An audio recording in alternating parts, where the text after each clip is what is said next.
welcome back. It's Christine again with the Artist Pod, and today we'll be talking about how to draw a gray fox. As always, I'm using a Wacom Intuos Pro tablet, and I'm drawing straight into Photoshop. So, let's get arting.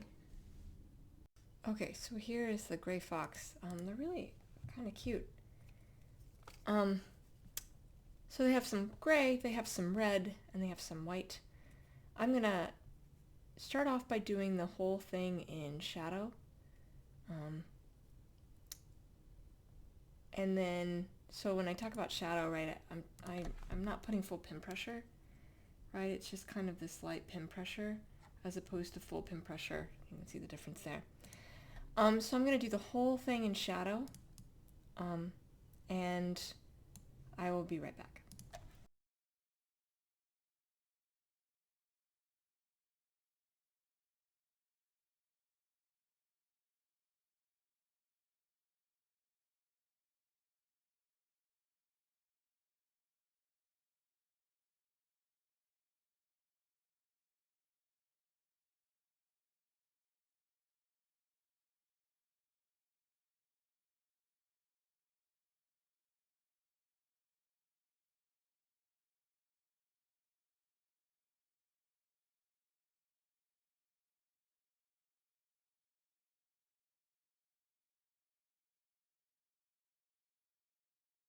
I have kind of already given a rough idea of where the shadows are. I find this to be a really easy way to, make sure I'm sort of shadowing it all right. Although you can do it on the fly, and I'm used to doing it on the fly, but sometimes it just makes it a little easier, when you're actually adding in the highlights. So I have the light source coming from above and to the right, and you can kind of see that because I have all this shadowing happening over here. Under the chin, off to the left side. There's a little bit on the right, but most of it's on the left. Might have to take off the white so I don't get myself confused, but I'm going to start by adding not only more pin pressure, but more lines, and both of those will brighten this up, right? So. And I'm going to kind of clump the hair a bit. Not a ton, but a little bit. I guess a little bit is still quite a lot. Let me look at how it's going. Right, and what that does is it creates kind of this depth to the fur as well. I mean, doing what we do this way will also create depth with the fur if I just filled it in, but clumping it will add a little bit more depth as well. So it's just kind of, it's almost like creating long triangles is how I'm sort of clumping this. Sometimes I'll sketch it out, but when I sketch it out like that, it can take a long time to draw. So sometimes I do it this way instead. So it takes less time. I've just been something I'm trying to get better at doing on the fly like this, so that I would be more willing to do it on the fly instead of thinking it just doesn't work out. I think it can, as long as it's done right. Right, and so all I'm doing, I mean, there's a little bit of thought that's going into this. This is also why it's a little easier to do this now that I have shadows kind of pre-drawn. I can dedicate time to sorting this out and making sure it looks right, or pivoting if it doesn't look right. And there's some benefit to that. But otherwise, it's just following the direction the fur is already going. So I'm going to get the gray all done in highlight, and I will be right back.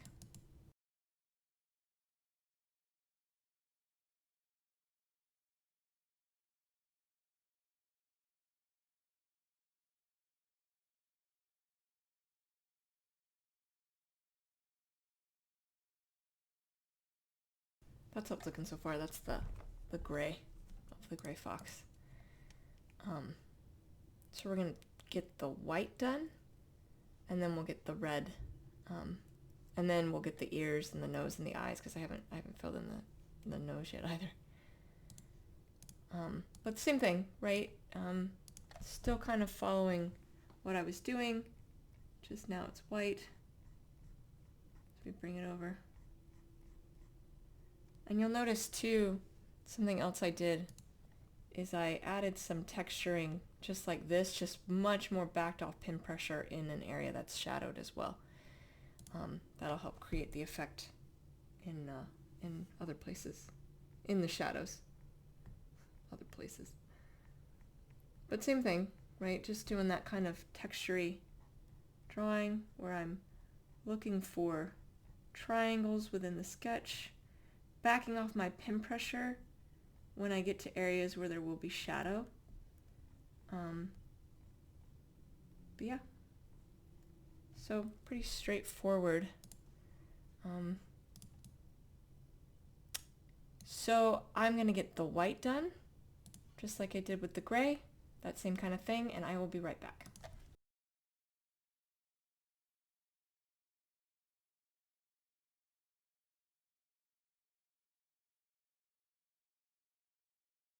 I'm going to take the edge off of the white down here, blend it in a little bit better. It's just a matter of going to the edge of where one is and just adding a few more lines, light pin pressure, and it'll blend it. I think I either need to darken the gray, oh, that's a possibility, or I need to brighten up the white. I was about to just brighten up the white. Well, what I think I'm going to do first is take a few bits of white, just random spots, brighten up those areas. Nothing big, just kind of a few random bits here and there, which would be accurate. You would probably get like a little bit of light among a darker area. I think I will have to darken the gray. It's just not enough contrast here.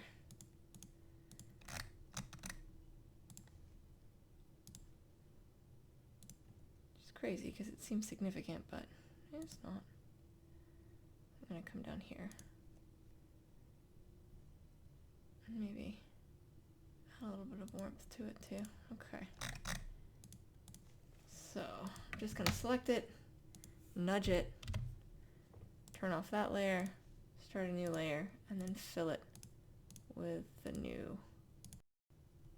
I think the red will help too, but I do think that that does help distinguish the white from the gray. Okay. So now the red.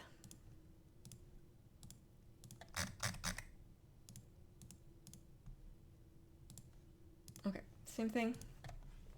Right, that same kind of idea. Of course, it's only on the edges. Well, mostly on the edges.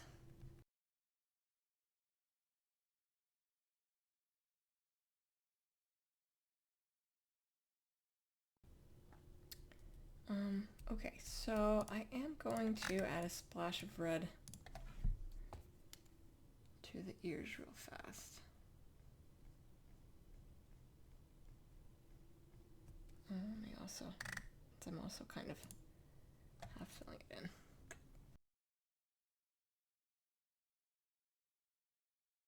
So the rest of the ears are white.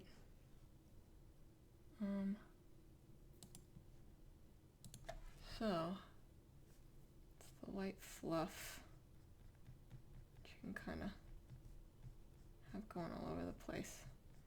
Now, when you're doing shadows for this, right, shadows, the light source coming from above and to the right. So therefore the highlighting, because I didn't really mark it on the ear, is more in the center. It's not really at the tip and it's not where it's going back into the ear. It's kind of in the middle of the ear fluff. Of course you do still also have the edge of the ear. A distinct edge where everything's going in. Likewise on the other side, you do still have a distinct edge, but it's in significantly more shadow. And you can still take, you know, this edge there and bring it down. But it's a combination of less pin pressure and less lines that help devolve that into a deeper shadow. So same thing here, right? You're going to have a nice thick ledge on the ear. All right, now on this side, the fluff is going to be more at the tip. Once again, you know, leaving it in shadow where it's going back into the ear. You can also see that I'm changing the direction, right? I'm swooping the hair a bit, because where the fluff is, it would potentially be a little rougher. That includes down in here. Tips potentially in highlight, rest of it not so much. And then here, as it rounds into the ear, same thing. We can pull the lines down a bit, but as it gets close to where it would go into the ear, backing off both the lines and the pin pressure. And one other thing I'm going to do is make sure that my white is nice and clearly white.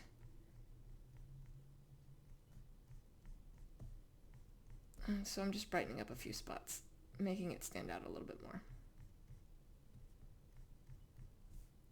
Not areas that are in shadow, just the areas that are in highlight.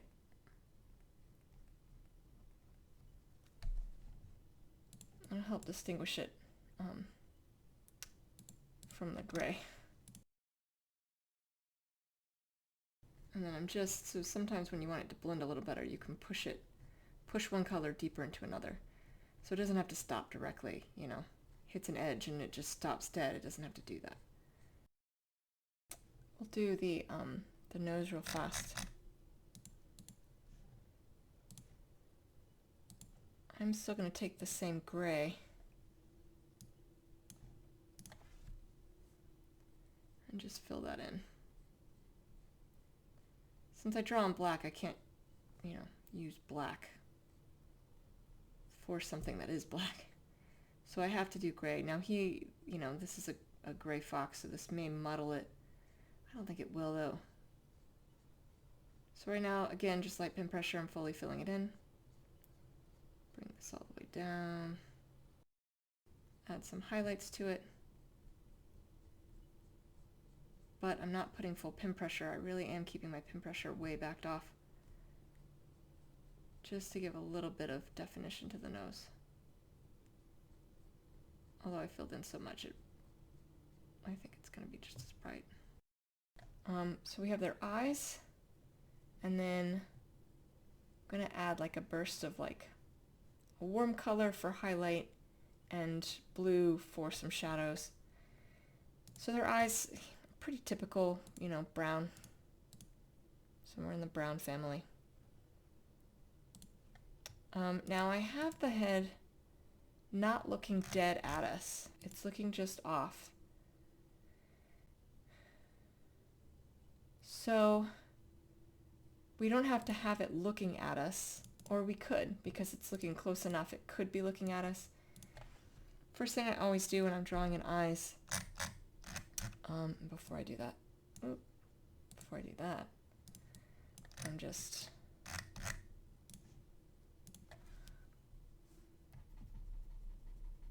for my eye layer. Okay. So the first thing I do when I'm drawing eyes is draw in the pupils, right?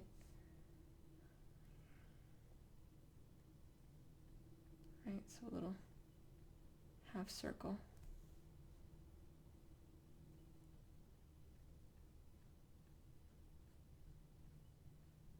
Little semicircle. And then, you know, fully fill it in, right? So from here, because this is the eyelid is casting a shadow, so I don't fill in the top half. So therefore, I kind of angle it downward, and then you just sort of very lightly, I was a little overzealous in some spots, but that's fine, very lightly fill that in.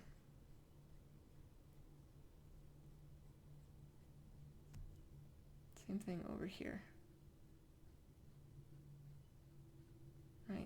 angling it down.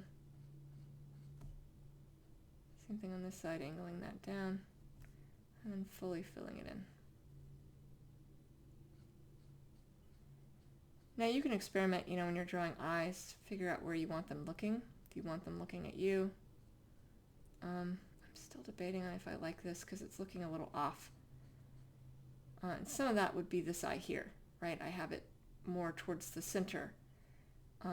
Now typically when an animal is looking dead on you, and their face isn't turned like this one is, you would angle both eyes a little bit towards the center. In this case, because he's looking a little off, you would want to angle this eye a little bit more out, and this one a little bit more centered than it is. So in both cases I could probably nudge just to change where it's looking. I don't know that I really mind it looking off though, because it's kind of just looking down the nose. These debates.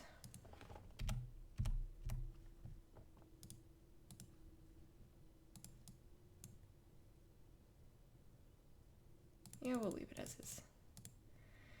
But you can play around with it, you know, and just fiddle with the pupil to figure out, you know, different expressions, because you're just sort of creating a half circle. That's all drawing in a pupil is, and the iris is the color around it. All right, so sometimes what I do, sometimes I don't, is I take the elliptical Marquee tool and I'm just going to create a little circle, right? Come down here, I'm going to erase out so that I create a strong line, and then I'm going to inverse it. This is going to allow me to draw within the new selection, which is on the outside of the pupil, and I'm going to draw just against it to get the pupil, the lines against it nice and clean. But you can see I'm not drawing in the same direction. I'm going to select inverse it again, reselect the elliptical Marquee tool, and drag it to the other side. I'm going to do the same thing. Line it up roughly the same way. Erase out, and then inverse it, and do the same thing with the brush tool, where I'm coming, creating almost a crosshatch against the pupil. All right, and then deselect, and that's what we get. Okay, now light source coming from above and to the right, so therefore you're going to have a burst of highlight against the pupil, the opposite side of the light source, and all the way underneath, both sides. Because, you know, the pupil is a recess in our heads. And then you're going to have highlighting on the side of the light source. Ooh, that was a little high. Pushing all the way underneath. But not to the edges, because the edges would go back into shadow. And these edges also need to go into shadow. So backing off my pin pressure as I come to the edge of the what I've drawn with the iris there, right, because of the shadow up here. Sometimes I do change this, draw all the way around. I'll do that typically for birds, because their eyes are so big. Right, so this backside here, while I am drawing in it, I'm not using as much pin pressure, so it is still a little bit more shadowed than underneath and to the right, and I can brighten up underneath and to the right, but it needs to be more highlighted than, you know, the more extreme areas that are going into shadow. And then, you know, you do the same thing on the other side. So there's several things. Sometimes I do. I wonder, his eyes are big enough I might be able to do it. So sometimes I will create squiggles in the eyes. That's what I'm going to do right now. Just adds like a little burst of light. You want whatever you're going to do to be brighter than the base color. And I'm just, you can kind of see it, it's kind of, no, that's bright enough. I don't want to go too far out of color family because their eyes aren't yellow and I don't want it to seem yellow. Just want it to look like it's catching the light. I'm just going to do it again. Right, so it's just squiggles. Right, I'm going up and down basically. Up and down, up and down. Now I don't want to breach into the pupil, and as I get to the edge I back that off. It's just kind of mimicking. You can also even put a little burst of light against the pupil there to mimic where the light source would be coming in, catching the light there. Right. And that's kind of what it does. It adds a bit of flair to it. Yeah, I think I'll leave it. So it kind of mimics like the muscles and stuff in our eyes, and we'll do it on this side too. Right, just quick squiggles going off. Oh, that's too much on the edge. So it's light pin pressure. All of this is light pin pressure. I don't put heavy pin pressure when I'm doing this because you can go overboard. And again, you don't want to breach into the pupil. I'm going to do the same thing where I took that burst of light right against the edge.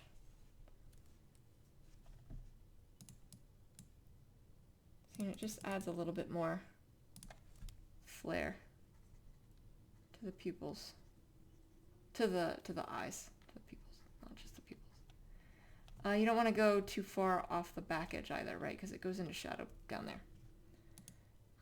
So yeah, adds a little bit of burst.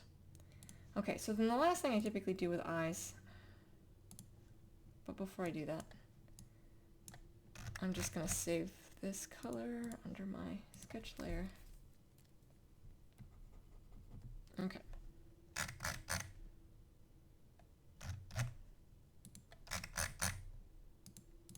Okay, the last thing I'm going to do is add the light flare for the eyes, right? So that's just a section of white in the highlighted section of the eye.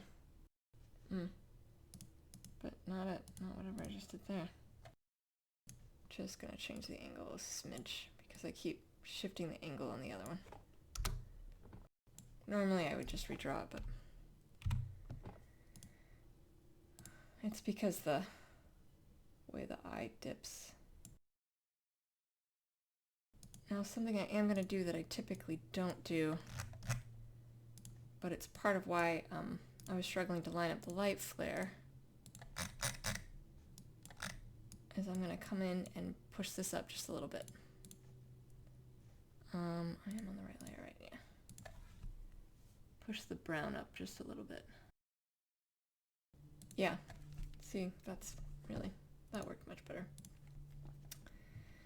Okay, so now the reason I saved that color is I think I'm going to brighten that same color and use that for my little like bursts of highlights that I'm going to do.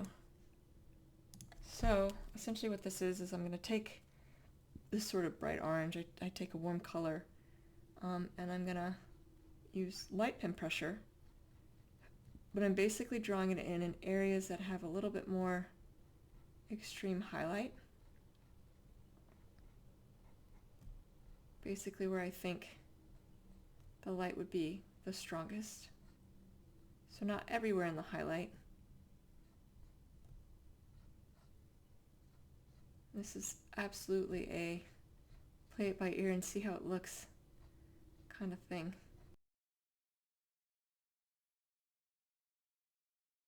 So it's just meant to add a little bit of oomph. Whites of the ears as well. Just the very tips here, the center there, the right side here. I'm going to take blue and use it for shadows. Even though this is a super bright blue, as long as I use backed off pin pressure, it'll still read as like a shadow. So it's very easy to overdo. Staying within the little like color blocks that I created. It'll also give me a chance to add a few more of that texture, but again being very mindful over pin pressure and how many lines.